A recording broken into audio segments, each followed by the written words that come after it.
Welcome to this week's installment of Ask the Experts with Molly and Mary Kay.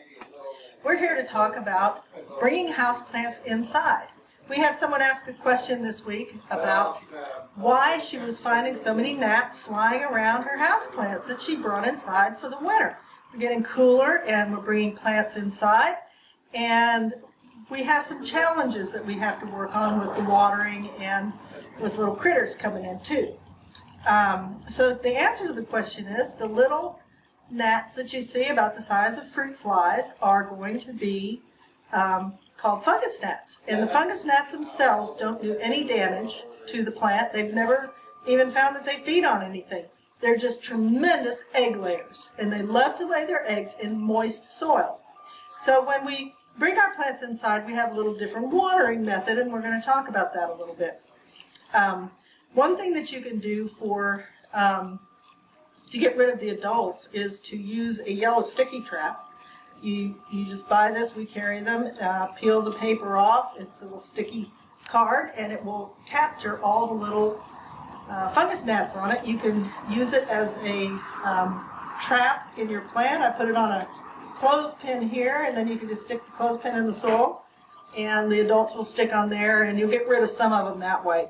It's hard to get rid of the adults, but they don't only live for about 3 days, so they'll eventually die off.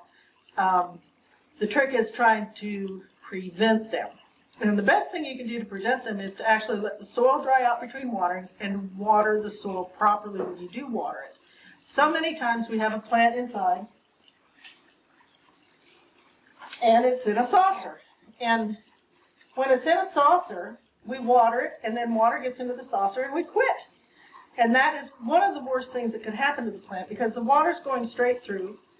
The soil at the top is not getting watered correctly. The soil at the bottom is reabsorbing that excess water in the saucer, and it's filling up all the pore space meant for oxygen. We have anaerobic conditions, and the roots rot. What else happens? Well, the fungus gnats love to lay their eggs in this moist soil. So if we continue this way, we will continue to have fungus gnat larvae in the soil. The larvae themselves usually feed on decaying organic matter. If there get to be large quantities of them, they can feed on the hair roots that do most of the uptake of the water and nutrients. So we do want to control them and try to prevent them. You can usually let the soil dry out between waterings. Always take your plant to the sink to water it. Take it outside to water it. Drench it thoroughly over and over and over again so you know you've gotten the thorough watering. Let it drain and then bring it back and put it in your saucer. Do not try to water your plant in the saucer or you might get fungus gnats. Molly's going to tell us about another way to get rid of the larvae once they're in there, in the soil.